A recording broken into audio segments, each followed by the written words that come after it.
Hey, I'm not the Jewish Lady Gaga. Lady Gaga is the non-Jewish Lipa. When I grew up, I didn't even know what pop is. I had no access to secular music, to regular world classics. When I was a little child, I lived in a tough upbringing, and part of what took me out and kept me going was the power of music. I used to write a little bit lyrics as I was a teenager, and with no formal education, just out of my father was not going to allow it because he wanted me only to study the Bible and was afraid that singing will take me to, it's called New Square.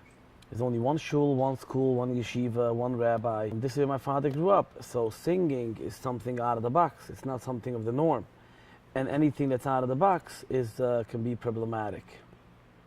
And I got some gigs. That's the only thing I have to thank the...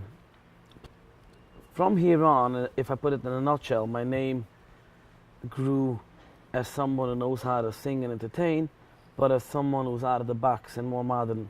And that got me into a lot of trouble. Usually people only take prayers from the prayer book and they make a song on it. But I was the first one to, I don't know if I was the first one, but at least in these circles, to make poetic lyrics. And that got me into a lot of trouble with the rabbis and with the community. And from then on, I lost a lot of money. I lost a lot of gigs within the ultra-Orthodox community because I had people literally going to schools and tell them you can't hire Lipa, you can't hire Lipa. And this is still happening behind the scenes. And I wanted to go on, but the rabbi didn't allow. So I had to either give up the rabbi or give up my talent. And it was a lot of friction. The last 4 times before I moved out, I was canceled at the last minute from performing. I just saw there's no end to it and my mind is going to get damaged from this.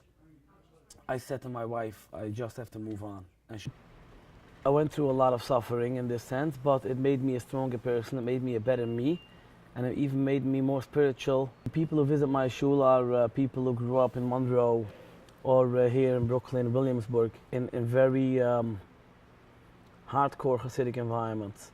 Now, I moved on, I explored the world, I'm in Columbia University, I'm learning art, I'm learning visual arts, creative writing. I'm doing so many good things that I would never get to do if I would be stuck in a box. But he's a person who brings 1,000% every single time, no matter what he's doing.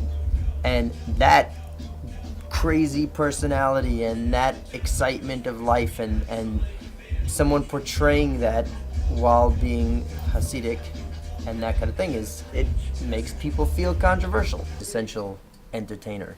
He's always going to speak his mind, whether it offends you or doesn't offend you.